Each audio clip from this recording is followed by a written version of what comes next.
சொக்கநாதன் பெற்றெடுத்த பிள்ளையாராம்.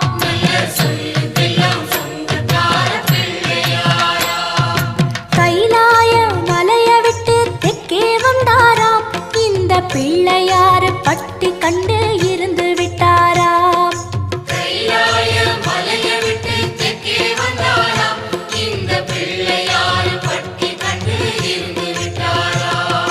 கணபதியார் வந்தாரம்மா, நம்ம உறவாக நின்னாரம்மா. கணபதியார் வந்தாரம்மா, நம்ம உறவாக நின்னாரம்மா.